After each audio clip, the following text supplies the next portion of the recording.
Bendito seja o santo nome do nosso Deus. A paz do Senhor, nossos amados que estão aqui presentes, juntamente com os nossos queridos que estão neste exato momento se conectando conosco. Quero agradecer desde já os demais membros, participantes desse... Aí fora é clube de leitura, tá? Mas só que aqui é a leitura da palavra de Deus, não é um clube, tá bom? É leitura da palavra de Deus. Seja muito bem-vindo. Você que não é evangélico, porque a maioria que segue este canal aqui da congregação, Jardim de Deus, não é da fé evangélica, não é evangélico. Eu agradeço essas centenas de pessoas que nos dão a graça de ouvir a palavra de Deus. Seja sempre abençoado. Os demais que estão neste exato momento entrando para nos acompanhar também sejam abençoados, tá ok? Para você que está neste exato momento conectando, nós estamos comentando o Evangelho de Marcos. Semana passada comentamos o capítulo 4 de Marcos e agora vamos comentar o capítulo 5, tá ok? Você pode pegar sua Bíblia aí e abri-la no capítulo 5 de Marcos, que nós vamos comentar 3 histórias muito interessantes. A história do Gadareno, a história da mulher do fluxo de sangue e a história da filha de Jairo, tá ok? Vamos comentar essas 3 histórias. Antecipadamente, para pegar um gancho no que foi dito anteriormente, nós comentamos sobre as parábolas. As parábolas que Jesus comentou, que falou, é mistério. Eu acho muito misterioso a parábola do capítulo 4. E as parábolas no mundo antigo, querido, era usado assim, nas civilizações para ensinar.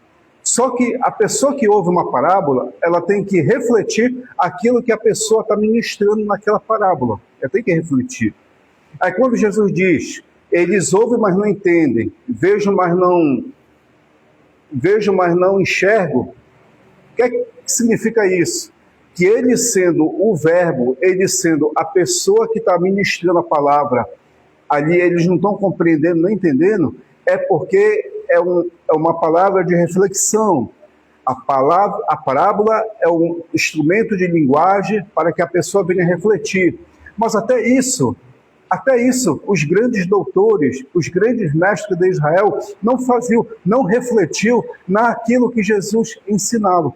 O que foi que aconteceu? Eles não compreenderam, não entenderam para que eles se arrependessem dos seus pecados.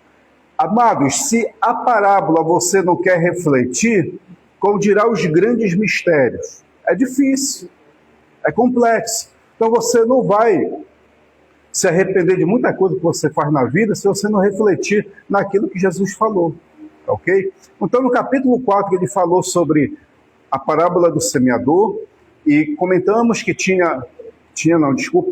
4 pessoas no mundo.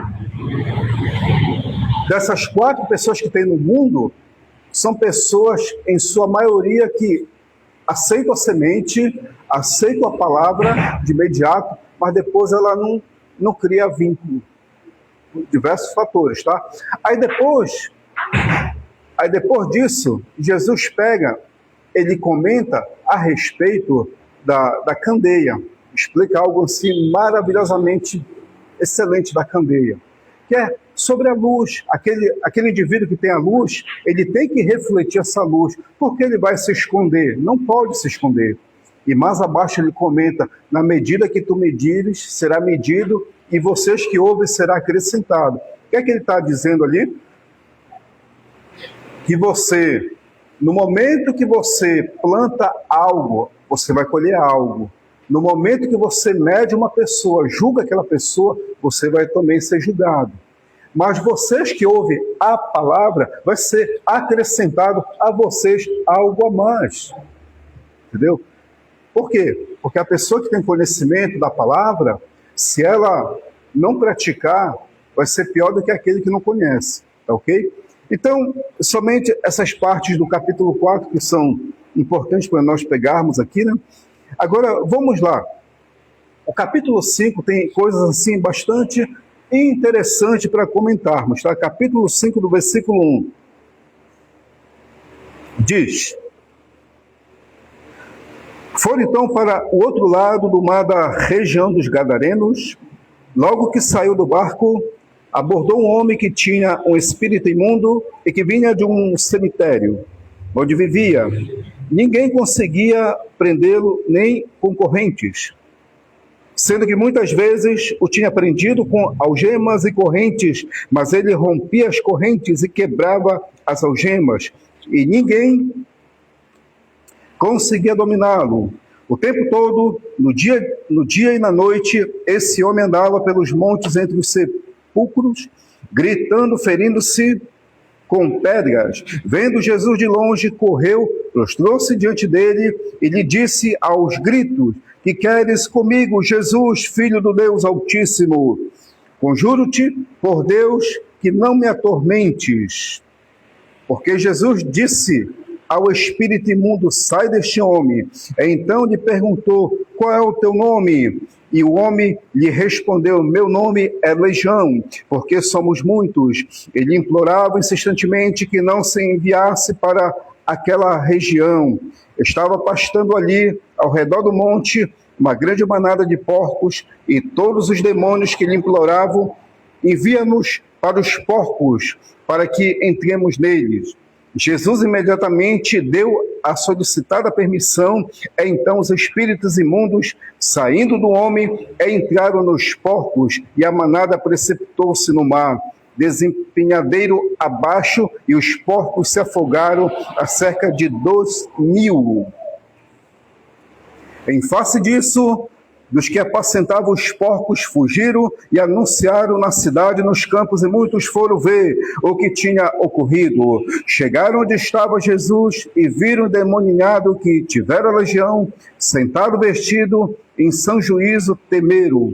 E os que estiveram presentes contaram ao povo o que acontecera com o demoninhado e com os porcos. Então se puseram a suplicar a Jesus que se retirasse do território deles. Tá, ok? Até o versículo 17. Aí você pode perguntar: sim, Jeremias, por que Marcos escreveu isso para os romanos? Bem, primeiramente, os romanos sabiam quem era Gadara. Gadara era uma cidade, uma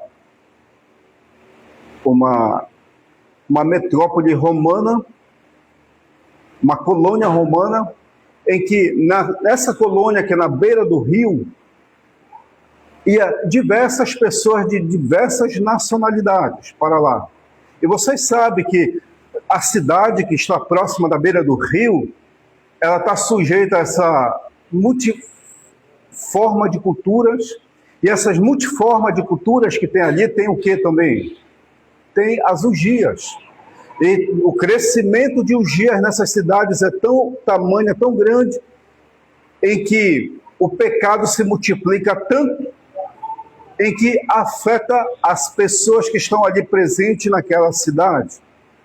E este homem, nós não conhecemos, nem o texto nos dá o parecer, se ele foi um homem que se mergulhou nessa multicultura que tinha ali em Gadara, se ou não sabemos. Mas as pessoas que estão próximas de quem tem diversas práticas de pecado pode correr o risco de ser afetado pelos espíritos malignos que atuam ali. E esse homem, ele foi afetado, mas não sabemos por que ele foi afetado. Se ele foi afetado pelo que ele cometeu ou pelos aqueles que estavam cometendo.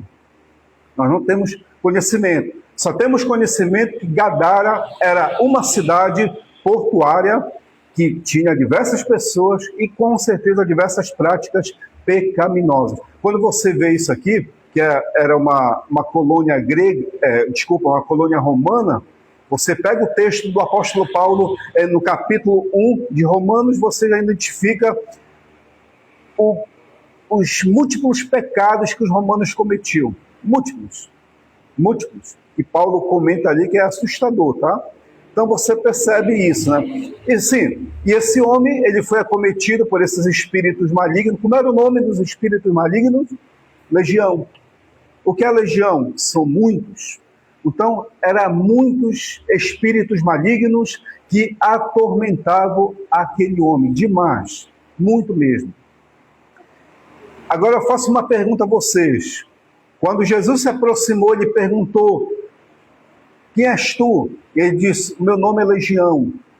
Mas antes disso ele falou: que tu queres, Jesus, filho do Deus Altíssimo? Ele falou uma verdade ou uma mentira? Falou uma verdade. Jeremias, pode da palavra de Satanás sair uma verdade? Ao mesmo tempo pode, mas ao mesmo tempo com uma intenção.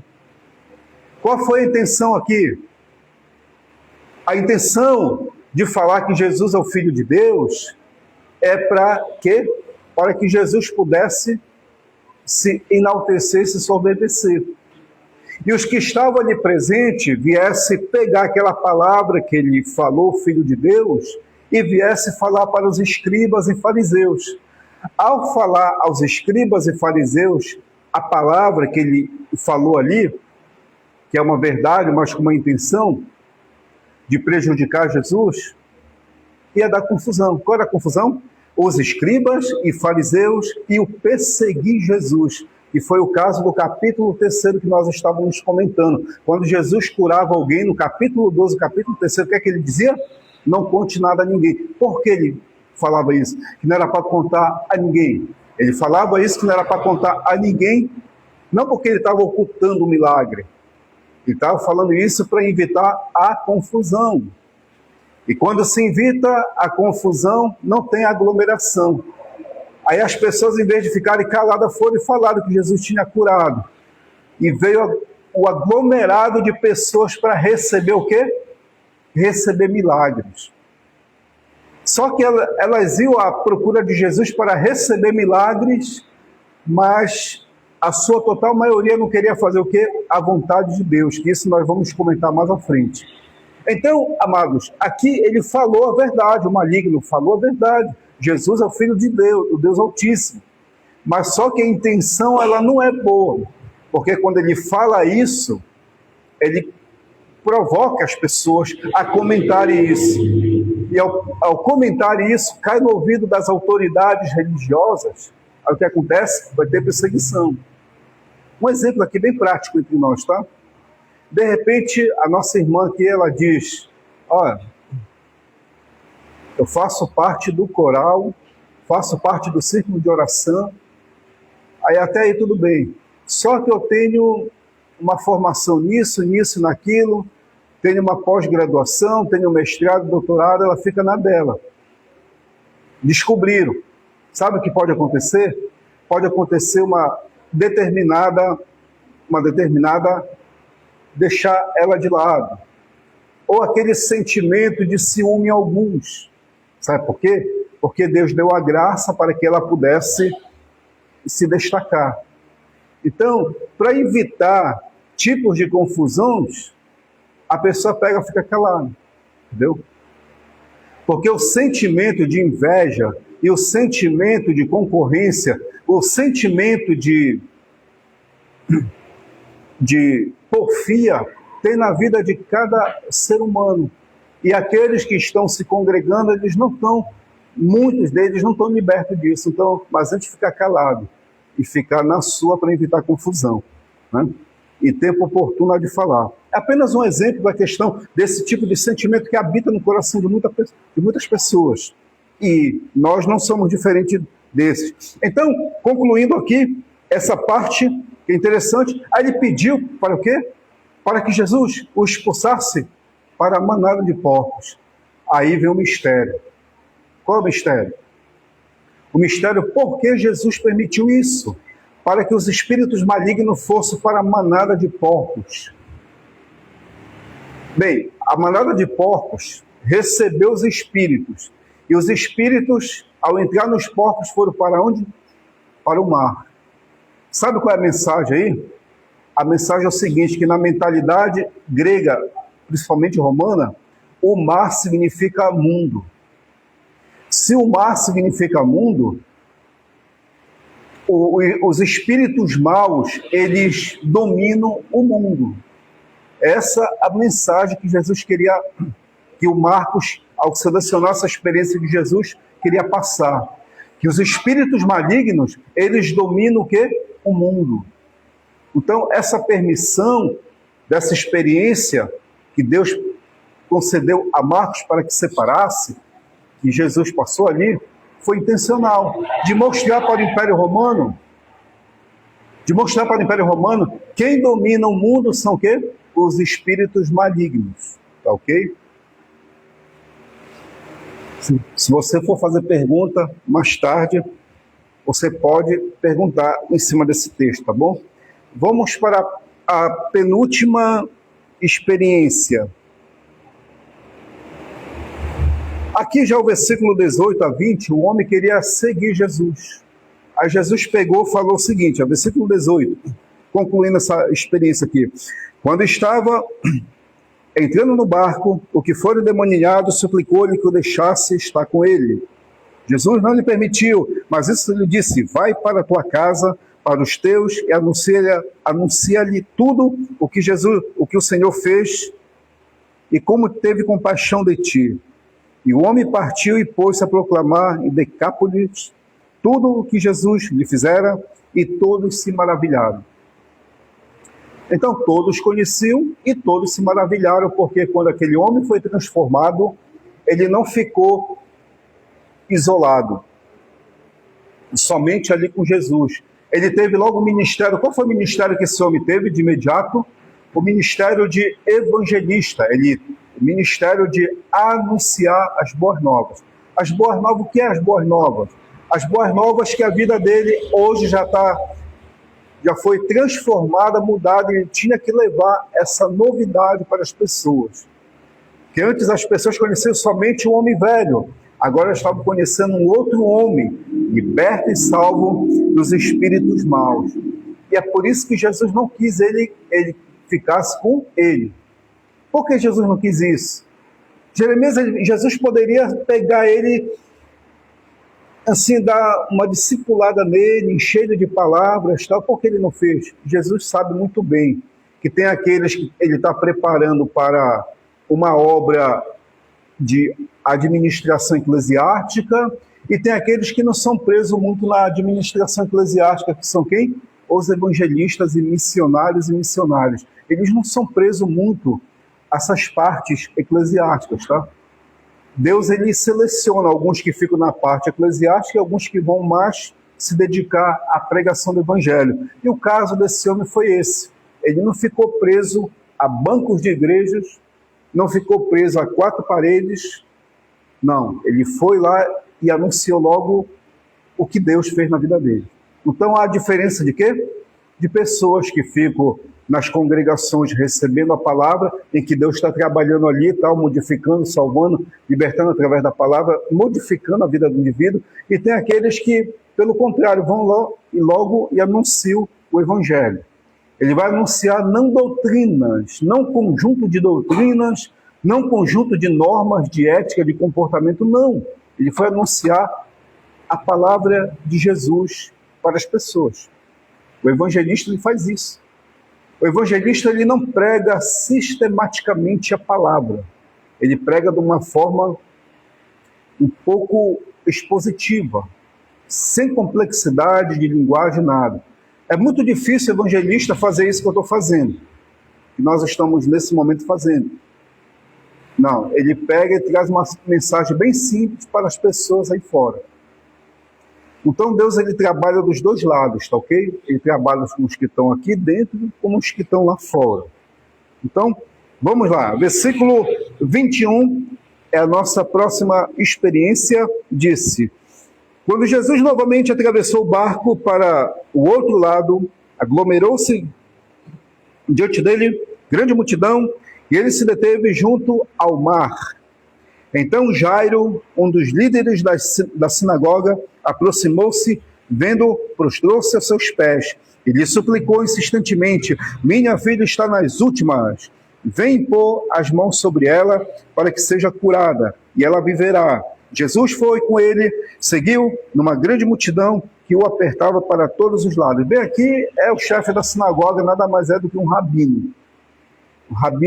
O rabino Jairo, ele reconheceu que Jesus fazia inúmeros milagres, como foi no capítulo 2, 3, nós comentamos que as pessoas que receberam a cura não era para anunciar ali, mas acabou anunciando. E esses milagres chegou ao conhecimento do rabino chamado Jairo. Chefe, nada mais é do que um rabino. Ele recebeu a notícia e a sua filha, padecendo de uma enfermidade, pediu para que o Senhor Jesus fosse a curá-la. Para que um rabino venha reconhecer isso, é muito difícil, tá? É muito difícil. É muito difícil reconhecer isso. Vamos pegar aqui aquela palavra que o apóstolo Paulo diz: os gregos vão atrás de sabedoria e os judeus vão atrás do quê? De sinais. Então, o judeu mesmo, ele não quer ver palavras sábias, está no grego, está no hebraico, não, ele não quer ver isso. Isso já é prática da parte dele. Sabe o que eles querem ver? Eles querem ver milagres. Então o judeu ele tem quase que um sentimento pentecostal, porque o pentecostal, em sua esmagadora maioria, só vai para culto, só participa de cultos se tiver milagre, se não tiver, não vai. Entendeu? Então não tem disciplina. A pessoa já segue Jesus por interesse, não pelo que Jesus é, mas pelo aquilo que Jesus pode fazer. Então, se nós queremos seguir a Jesus pelo aquilo que Ele quer fazer na nossa vida, mas antes nós abandonar Jesus. Porque nós temos que seguir Jesus pelo aquilo que Ele é, não pelo aquilo que Ele faz. Os judeus seguiam Jesus pelo aquilo que Ele fazia, não pelo aquilo que Ele é. Então tem gente que segue esse padrão, segue Jesus pelo aquilo que Ele faz, não pelo aquilo que Ele é. E aqui Jairo, ele percebeu que Jesus poderia fazer algo pela vida, pela sua família, que era a sua filha. E ele reconheceu isso, então ele foi à procura do sinal. Vamos lá. Versículo 25. Certa mulher, já por 12 anos, vinha sofrendo de hemorragia, tinha padecido muito nas mãos de muitos médicos e tinha despedido com todos os seus recursos, sem se obter melhora alguma antes da piora. Tendo ouvido falar de Jesus, passou por meio da multidão, chegou por trás dele, tocou em seu manto, pois dizia: se eu tão somente tocar em suas vestes, ficarei sã. Imediatamente a hemorragia estancou e ela sentiu no corpo a cura do seu mal. No mesmo instante, Jesus sentiu que dele saíra poder. Voltando-se para a multidão, perguntou: quem me tocou em minhas vestes? Seus discípulos lhe disseram: vês a multidão que aperta e perguntas: quem tocou em mim? Mas Jesus continuou olhando ao redor para ver quem o fizera. Então a mulher, com temor e tremor, ciente do que tinha acontecido, veio e prostrou-se diante dele e lhe contou toda a verdade. Mas lhe disse: filha, a tua fé te salvou, vai em paz e fica curada do teu mal. Somente está aqui até o versículo 25. Essa aqui é a segunda experiência, tá? Aí vem a última, que é a filha de Jairo. A segunda experiência dessa mulher de hemorragia, nós não temos conhecimento se era um tipo de câncer que tinha pegado a parte uterina, principalmente os ovários, ali nós não sabemos. Não sabemos, mas durante muito tempo ela sofria, já 12 anos, direto esse fluxo de sangue nela. Olha, uma pessoa em poucos meses tendo esse fluxo de sangue, ela fica pálida, fica magra, ela vai perdendo muita massa muscular e assim por diante. O caso dela aqui era 12 anos. Então imagine o que aconteceu. Ela ficou esquelética, pálida, possivelmente os cabelos dela estavam boa parte caído, que mexeu com o hormônio, mexeu com tudo. E ela, no seu coração, disse: se eu apenas tocar nas suas vestes, eu vou ficar curado. Essa determinação que ela tinha no coração nada mais é um sentimento de estar próximo de Jesus, sabendo que ele era a única solução para os seus problemas. A única solução. Então ali havia um problema, mas ela reconhecia que o único que podia solucionar o problema dela era Jesus. Então quando ela se aproximou, tocou nas vestes dele e dele saiu poder. E essa fé chamou tanto a atenção que Jesus sentiu sair dele poder. Entendeu? Sentiu sair dele poder. Amados, a história dessa mulher é tão interessante que diz os livros de histórias, Eusébio de Cesareia diz no seu livro História Eclesiástica que essa mulher se tornou uma grande pregadora da palavra e ela foi evangelizar o sul da Europa.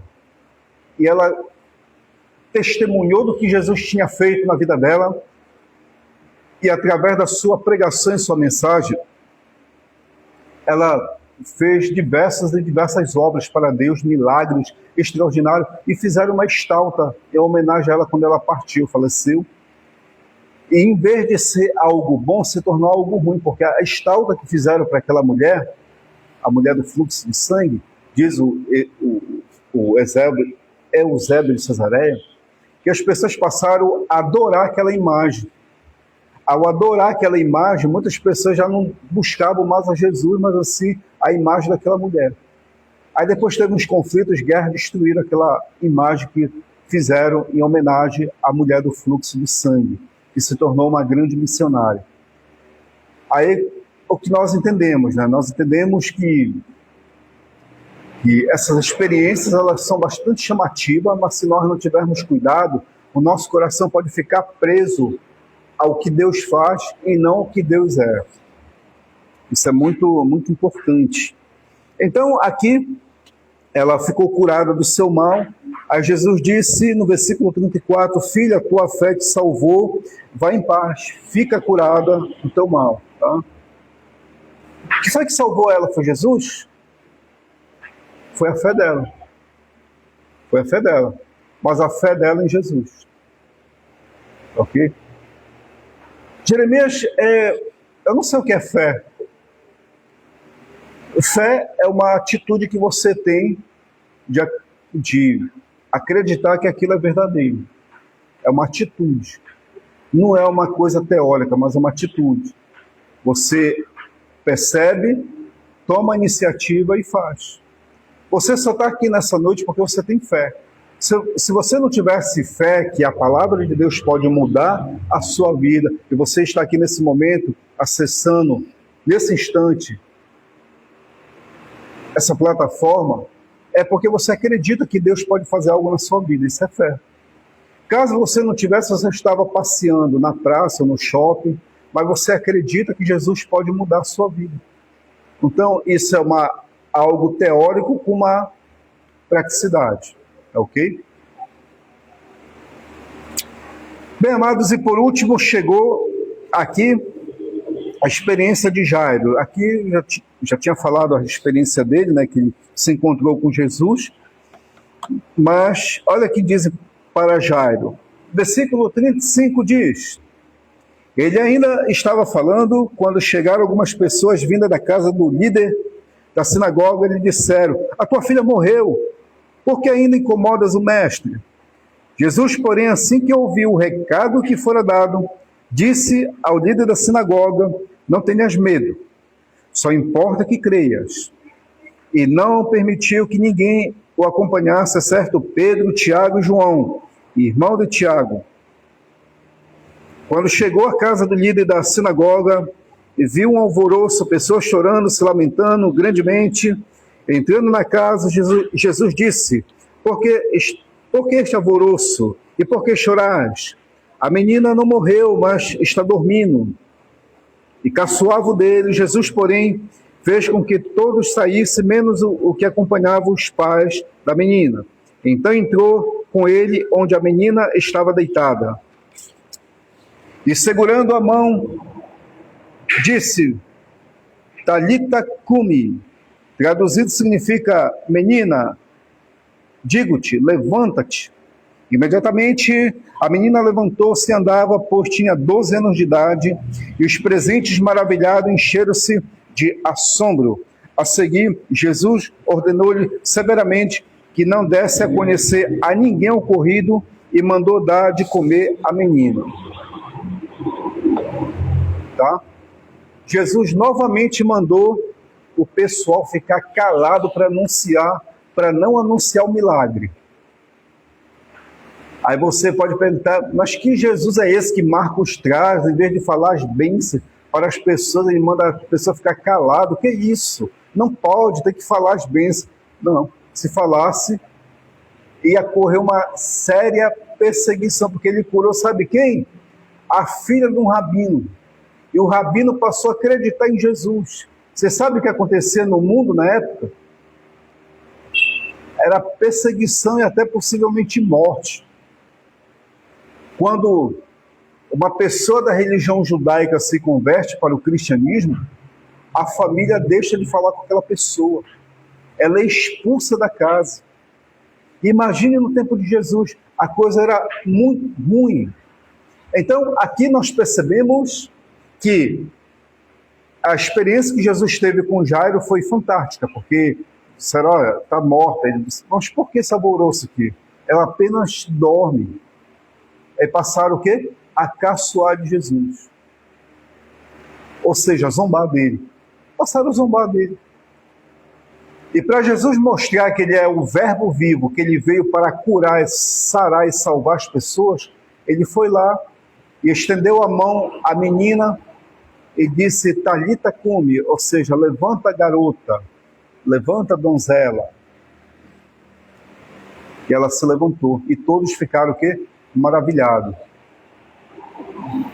Aí você pode perguntar assim, Jeremias, pois Jesus fez essa cura. Mas por que ele fez isso? Ele fez isso, ele curava as pessoas, na época dele, ali com os judeus, como eu falei logo no início da mensagem, logo no início do estudo. Os judeus vão atrás de quê? De sinais. Desde o tempo de Moisés eles são assim, vão atrás do quê? De sinais. Então, para Jesus poder mostrar que ele tem o poder sobrenatural, ele fazia isso. Levantava os mortos, curava os leprosos, fazia o cego ver, paralítico andar, fazia tudo isso, por quê? Para chamar a atenção dos judeus, que eles viessem a acreditar nele. Mas mesmo assim ele fez tudo isso e não acreditaram. Nem seus discípulos passaram a acreditar nele quando ele foi crucificado na cruz. Todo mundo vazou. Só ficou João e Maria ali próximo da cruz. Então, quem vai atrás de sinais, tem um risco de cair. Cair em quê? Cair na depressão, cair no desgosto, cair na falsa esperança e assim por diante. Mas quem vai à procura de Jesus, ele vai dizer para ti, vai, filha, a tua fé te curou. Ou seja, vai, meu filho, eu sou contigo.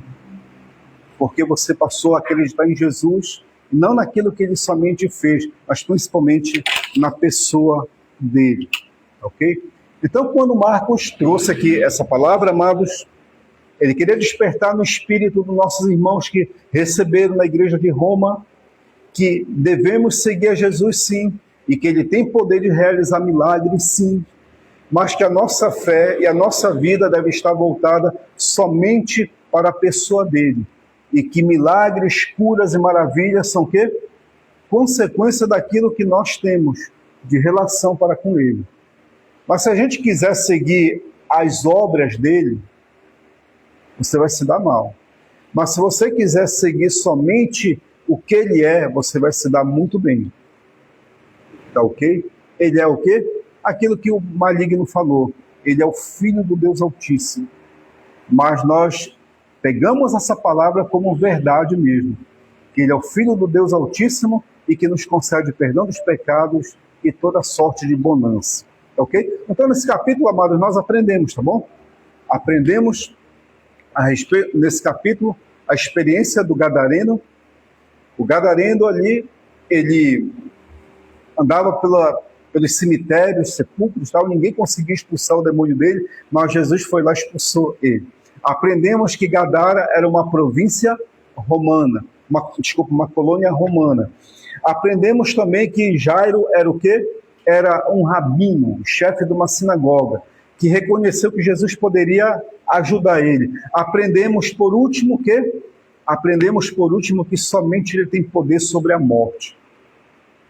A morte é somente ele tem o poder, porque ele tem a chave do reino da vida e da morte, e ele abriu naquele momento para a jovenzinha, tá ok? O pastor Edson quer perguntar que tem um microfone aqui, porque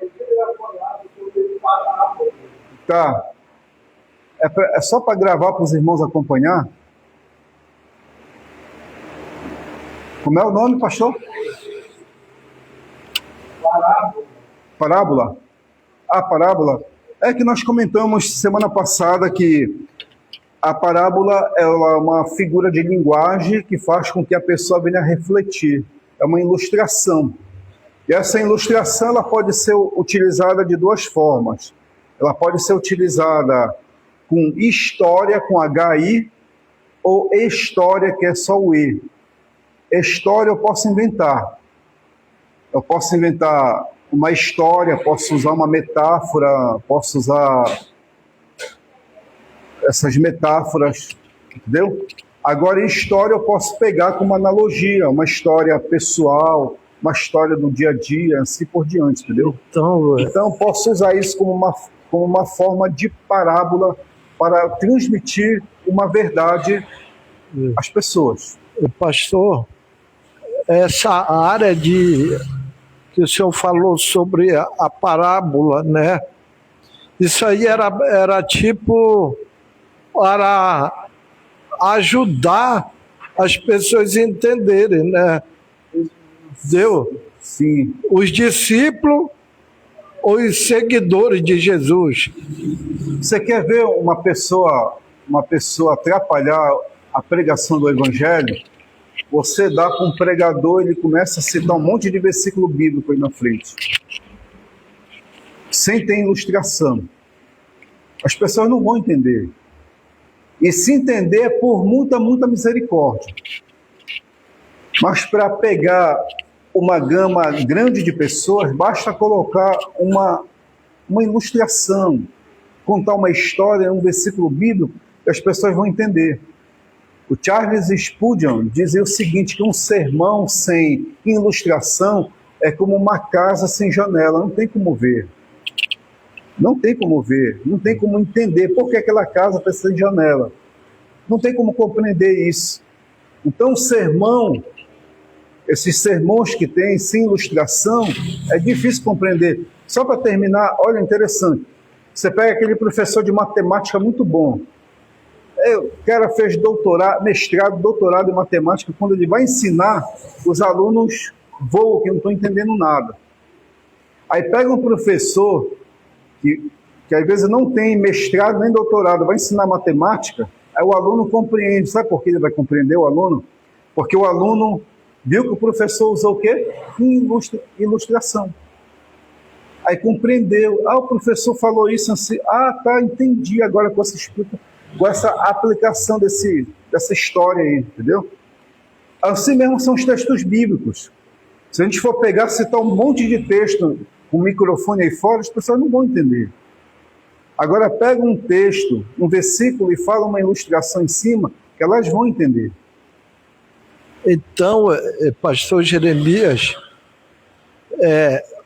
o Marco Feliciano, ele usa muito parábola, né? Ilustração. Parábola e ilustração. Ele usa... É por isso que as mensagens do Marco Feliciano é chamativa. Tanto o mundano como o não mundano entende o que ele fala. Porque ele usa o jargão, às vezes usa, que é falado muito entre nós, mas as pessoas compreendem o que eles entendem. Porque eles usam o quê? Ilustração. Eu tinha um tio que ele gostava de assistir muito o pastor Takayama. Takayama pregava gritava muito, tal, mas ele contava uma história, aquela história chamava a atenção dele e se prendia na mensagem do Takayama. Por quê? Porque o Takayama contava uma história na mensagem que ele estava ministrando. Aí Jesus, ele falava para as grandes multidões, mas contando história. Mais história.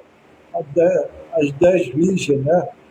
Ele contava história para as pessoas poderem refletir e pensar. O sermão mais complexo que eu acho de Jesus é Mateus 23, em que ele fala de uma maneira metafórica ali com os fariseus e saduceus, que aquilo ali é muito complexo de entender. Entendeu? Muito complexo. É a parte mais complexa que eu acho dos sermões de Jesus, é aquele. Mas o restante você vê que é histórias, para as pessoas compreenderem. Pastor, a última coisa, os 4 livros, né? É Lucas, Mateus, Marcos, Lucas e João. E João. São livros o quê? Eu esqueci agora. Os 3, Mateus, Marcos, Lucas e João, são sinóticos. Sinótico vem do termo semelhante. Eles trazem experiências semelhantes uma com os outros. Uma aos outros, tá? Então são experiências semelhantes. A experiência que Marcos conta é semelhante que Lucas conta e que Mateus também conta. Então o Sermão do Monte que tem em Mateus, tem em Lucas. E a mulher do fluxo de sangue, a experiência de Jairo, que tem aqui, também tem em Lucas. E assim por diante. Então por isso que são semelhantes. Aí João já não é semelhante, porque João é mais uma questão de mais pregações de Jesus e algumas experiências dele. Entendeu? Então, amados, obrigado, pastor Edson, pela pergunta, que enriquece muito. O pessoal gosta, né, quando tem essas perguntas. O pessoal, às vezes, não sei se o Rafael pode ver se tem alguma pergunta aí, posso logo responder ao vivo. Caso não, eles geralmente me perguntam depois, né? Acho que não, né? Então, amados, é justamente isso. Nossa pequena exposição do capítulo 5 já acabou. Já estamos chegando quase à metade do Evangelho de Marcos. Para a semana, se Jesus não voltar, vamos comentar o capítulo 6 de Marcos, tá bom? Muito obrigado pela presença de todos. Em nome de Jesus, vamos fazer uma pequena oração, abençoando aos nossos queridos. Amado Deus, muito obrigado pela tua bondosa presença nesta noite, pela essa irmã, por esse irmão, todos que foram abençoados pela ministração da tua santa palavra. Muito obrigado pela tua grande atuação. Estende as tuas mãos sobre esta jovem que está no hospital. Estende as tuas mãos sobre essa pessoa que está no ônibus, que está na sua casa, e nesse momento está ouvindo esta palavra. Quebra as barreiras espirituais, quebra todo espírito maligno, meu Deus, de frieza espiritual, mundano, preconceito, seja dissipado, destruído, em nome de Jesus. Abençoa, cura, restaura, salva e te revela a todos esses que precisam da tua ajuda, Pai, na autoridade do nome santo do Senhor Jesus. Muito obrigado. Amém e amém, Jesus. Louvado seja Deus. Então, para a semana, vamos comentar o capítulo 6. Aguardamos vocês, tá bom? Guardamos vocês para a semana. Louvado seja o nome do Senhor.